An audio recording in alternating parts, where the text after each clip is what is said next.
Designing buildings entirely in a digital workspace was unheard of even 5 years ago, but today VR for architecture seems plausible in the nearest future. Although the technology itself is still in development right now, its capabilities are improving every year. Just like with any future speculations, there are two sides of virtual reality in architecture debate, the supporters and skeptics. Our architectural rendering company is constantly on the lookout for new innovations to help designers visualize their ideas better, and after some research we are ready to prove that virtual reality is the future of your industry. Join us as we address common misconceptions about VR functionality, explore the latest developments and see the potential this technology has for all architects. VR in architecture, the future or a fluke? Number 1. Isn't VR still a half-baked technology? As was said before, virtual reality technology is still in development, but it doesn't mean it's only making baby steps. Believe it or not, but first virtual reality gear prototype was invented in 1968, the Sword of Damocles, and motion tracking 360-degree commercial models were made during 1990s. Obviously, we have gone a long way from that, with devices such as Oculus Rift, HTC Vive and many more on their way. The ways a person can interact with the digital world have also got an upgrade, gloves replacing controllers, advanced voice recognition and precise translation of body movements to a virtual avatar. Quality of visuals has also increased, allowing near photorealistic graphics. With capabilities like these, architecture and VR combination doesn't seem so far-fetched, does it? Number 2. VR is advertised as revolution in gaming, how it benefits architects. This idea stems from the fact that most internet users have only seen YouTube gamers playing virtual reality games. Truth is, there are a lot more or less advertised uses for this technology: marketing, digital art, design visualization, remote device operation and, of course, architecture in VR. It's certainly fun to fiddle around in digital space, shooting guns and swinging swords with your own hands, exploring levels, completing challenges and seeing how the world around you reacts to your actions. However, creating new designs and building models of future buildings in VR can save architects a lot of time and effort, while being a dynamic and even entertaining experience as well. No more boring offices, wasting tons of paper and running calculations manually. Take Storyboard VR, for example. It allows easy design prototyping in virtual reality space, while rotating the scene as well as zooming in and out. Or how about Fuzzer, which lets users download hundreds of pre-rendered 3D models and place them in any environment with no difficulty. Right now, most popular engines for VR software are Unity and Unreal Engine, but they are soon to be replaced by even more powerful and flexible variants. Photorealistic and gorgeous Unreal or an insane powerhouse that is Vrska, which allows cooperation of up to 16 people on one project at once without lags or stutter.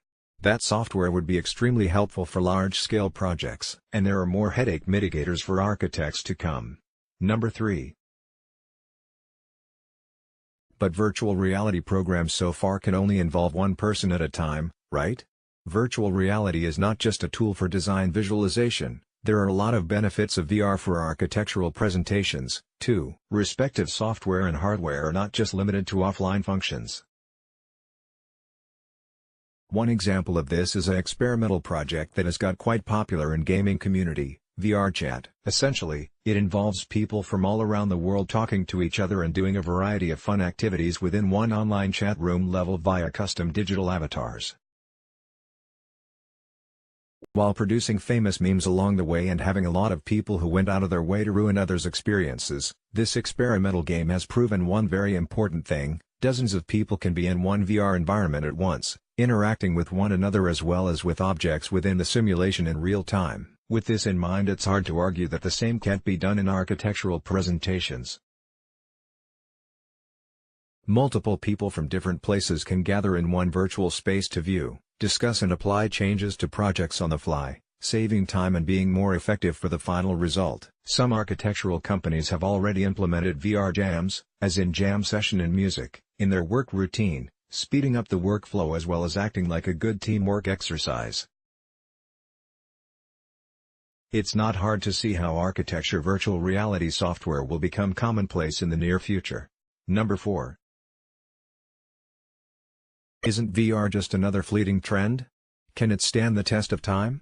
Most trends are short-lived due to them being essentially a rehash of old ideas. This can't be said about groundbreaking technological or cultural changes that completely flip the way our life goes on its head. Saying that VR won't stand for long is like saying that invention of radio or television is just overhyped and will be forgotten in a few years at the beginning of 20th century.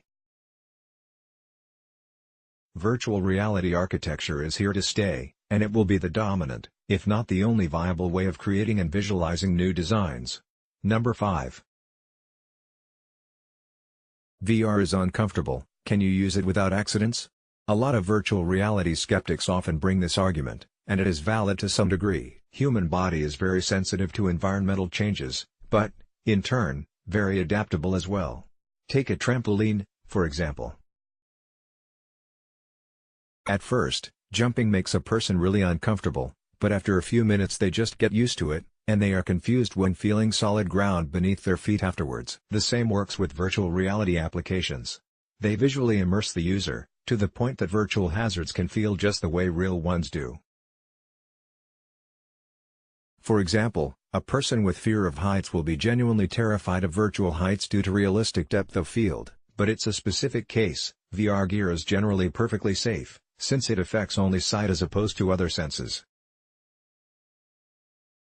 Besides, we are talking about VR architecture apps, not action games. There is no need to go up if you can simply resize the digital model of a building. Just make sure there is enough open space around you, so you don't bump into furniture or walls.